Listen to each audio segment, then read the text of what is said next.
All right, folks, I got 4:51, so I think we're ready to start, and I appreciate you being here on the last session of the day.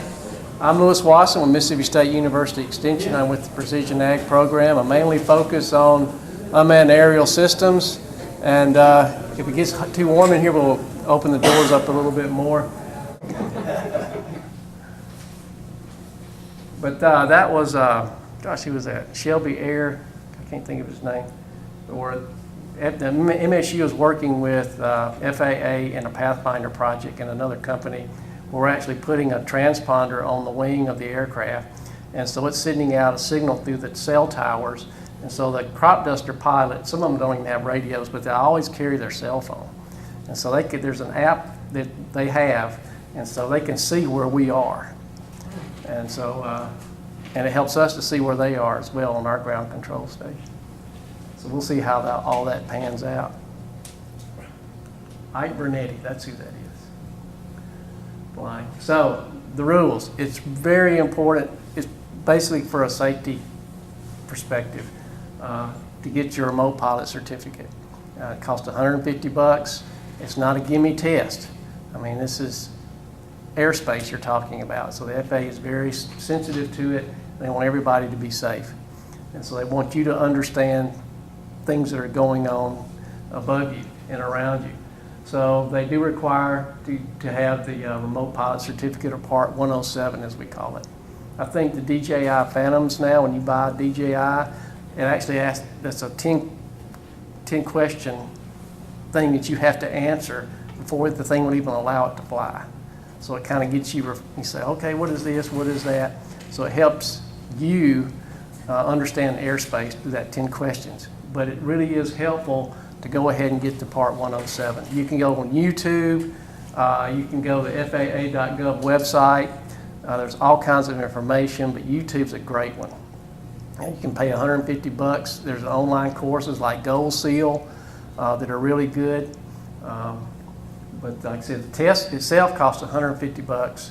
If you fail it, you have 2 weeks again to study. It costs another $150 to take it again. So, and I said, 2 days of study, you probably got it. But again, it's not, if you walk in there and think you're going to pass it, you're not a chance.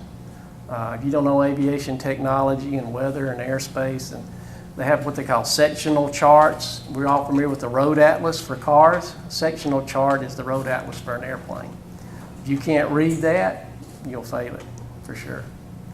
And of course, everything in aviation is an acronym. They talk in numbers and three-letter words, and so that's what the weather forecasts are. So you have to really understand those. Of course, Don's a pilot, and he can tell you all about it.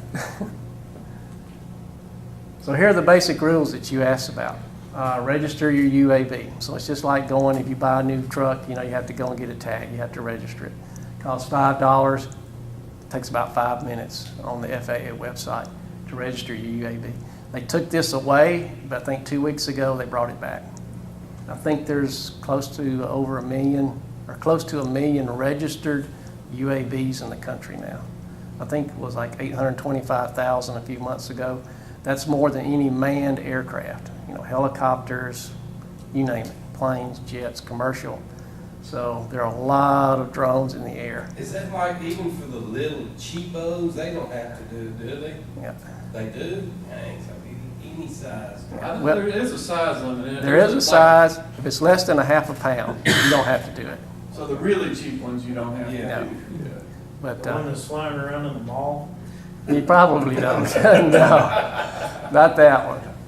But anything above half a pound and below 55 pounds, you do. So, like I say, it must weigh less than 55 pounds. The line of sight is what really gets us in ag, especially in forestry applications, because, even though these things are smart and they have great autopilots, you still need to, if something happens, you need to have that thing in your sight where you can bring it back, and enough skills to bring it down. Say Ike Bernetti flies over, or Don's flying his plane, and I got to get this thing out of the way quick. And so I need to know, get my thumbs oriented just right, And so, you really need to have it within line of sight. The FAA is working on this. to where if you're out in remote areas and particularly in forestry applications and railways, that you can go beyond line of sight. But for ag, still, with all the crop dusters that we have in the air, keeping it within line of sight is very important. Stay below 400 feet. Most airplanes are required to stay, except when they're landing and taking off, they're supposed to stay above 500 feet. So that gives us a 100-foot buffer between. So we're like our lanes in the road. That yellow lane is that yellow line in the road. That 100 feet is our yellow line. So that's why we stay 400 feet below that. Fly during the daylight. A lot of these are common sense. Do not fly within 5 miles of an airport. Now you're getting in trouble. If it's what is an airport, is there a description for that? Is it like a commercial airport? Or is it Well, that's where understanding your airspace. So you have like class B, C, D, E, and G airports. And so class A, B, C, and D, you stay away from them. Like class B is Atlanta, Hartsfield, and Memphis. Class C is like GTR. I think class D is GTR Airport in Starkville. But class G, which is like a crop duster airport, or some other small airports, even the Raspet Flight Lab at Mississippi State University, which got a lot of traffic, is a class G airport, so you can fly right up to it if you want to. It'd be nice to let them know, So I always talk to them. It's communication between you and the in that airport is very, very important. Especially if you have a field that's near an airport, you don't want it in the approach lane, where it's taking off lane. If it's on the side of the runway, they're a little bit more lenient that way. But communication between you and them is very important. And even Memphis being a class B, I called them, and super nice. Yeah. I mean, don't think you're going to get interrogated or. Yeah. I mean, they're. Yeah. So they try to work with you as best they can. The only thing the FAA thinks about, they're just straight in their thinking is safety. That's the only thing they think about. So anything that they can do, especially communication, is important. Of course, avoid crowds at stadiums. I've talked to some growers, people find out that I've got one and they want me to do the Christmas parade or the football game, my little town. I said, no, don't do that. So you never know when something's going to happen. And it can fall on somebody's head, and then the FAA really starts looking at you. Well, I'll be honest with you, I'm not trying to promote this, but the FAA's got a lot of things on their plate. And so if you're a grower out, in rural Mississippi or wherever, they're really not going to come and look at you too closely. But don't put anything on YouTube. They do monitor YouTube for sure. Do not interfere with manned aircraft. Again, that's just common sense, and respect people's privacy. We've always heard in the news in the past where people he's looking up my daughter or my wife or something, and he's over my property and they shoot at it. A drone is a flying aircraft. It doesn't matter if it's a half-pound drone or a 747, it's an aircraft. And the FAA sees it that way, so don't shoot at it. So FAA says you just shot at an aircraft. You're pretty in trouble. And of course, there's no constraints on how much it costs. So you can go from $30 at Love's Truck Stop to $3 million, whatever you want to spend. Like on people's respect for privacy, if you do see one and if it's bothering you, call the police, because they also have their own set of rules too. They have their list. First thing they're going to ask about is, let me see your registration. So where's that registration for this aircraft? And so, of course, if it's endangering you, then you can destroy it. But other than that, just respect people's privacy. Your grower, your neighbor grower, things like that.